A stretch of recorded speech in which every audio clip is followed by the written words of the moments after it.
அனைவருக்கும் வணக்கம். என் பெயர் கா. விமலா. நான் டாக்டர் எஸ்என்எஸ் ராஜலட்சுமி கலை அறிவியல் கல்லூரி தன்னாட்சி தமிழ் துறையில் உதவி பேராசிரியராக பணியாற்றி வருகிறேன். நேற்றைய காணொளியின் தொடர்ச்சியாக இன்றைய காணொளியில் நாம் காண இருப்பது புகார் காண்டத்தில் 8வது காதையாக அமைந்துள்ள வேநீர் காதை தென்றலின் வருகை, அதாவது இளவேனிலின் வருகை.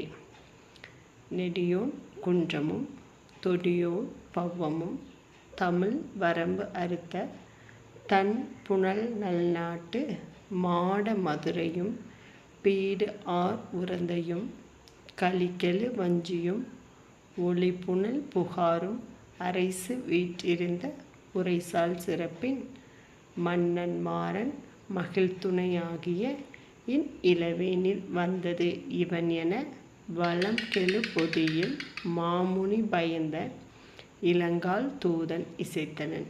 ஆதலின் மகர வெல்கொடி மைந்தன் சேனை புகாரறு கோலம் கொல்லும் என்பது போல் கொடிமிடை சோலை குயிலோன் எனும் படையுள் படுவோன் பணிமொழி கூற.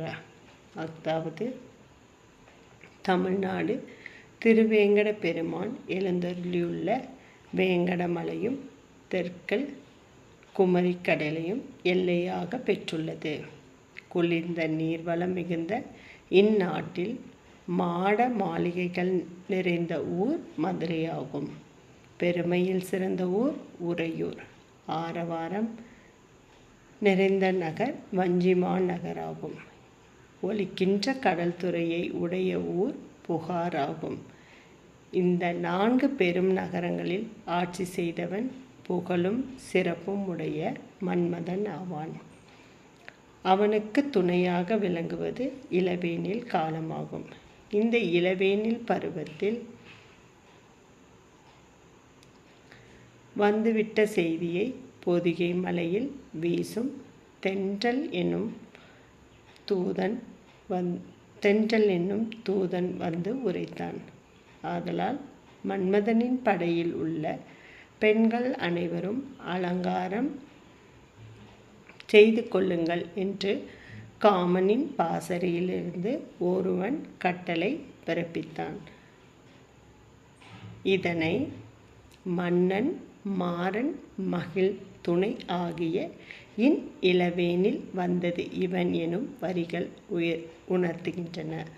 அது மட்டுமல்லாமல் புகார் அறு கோலம் கொல்லும் என்பது போல் கொடிமிடை சோலை குயிலோன் என்னும் படையில் படுவோன் பணிமொழி கூற எனும் வரிகள் உணர்த்துகின்றன. மதுரையானது இத்தகைய சிறப்பு வாய்ந்த நகரங்களை எல்லையாக கொண்டுள்ளது. அந்த சிறப்பினை உணர்த்தும் வகையில் மதுரையில் நாற்புறமும் மாட மாளிகைகள், மக்கள் ஓசை, வணிகங்கள் என பல்வேறு புகழ்கள் நிறைந்த நகரம் மதுரையாகும். இத்தகைய மதுரையில் இளவேனில் காலம் வந்ததுடன் மாறன் ஆட்சி செய்கிறான் என்பதனை இந்த வரிகள் எடுத்து இயம்புகின்றன. மாதவி நிலாமுற்றத்தில் தனியாளாய் அமர்ந்து மதுரகீதம் பாடுகிறாள். அதற்கு முன் மாதவியும் கோவலனும் கடற்கரை சோலைக்கு செல்கின்றனர். அங்கு இருவருக்குள் ஒரு சிறு பிணக்கு ஏற்பட்டு ஊடல் ஏற்படுகிறது. அந்த ஊடலை மாதவி நினைத்திருந்தால் அப்போதே சரி செய்து இருக்கலாம். ஆனால் அவள் அந்த ஊடல் நெடிது இருக்கும் எனும் நோக்கில் அவள் கோவலனை பிரிந்து கோபமாக அந்த இடத்தை விட்டு நகர்ந்து தன் அரண்மனை நோக்கி செல்கிறாள்.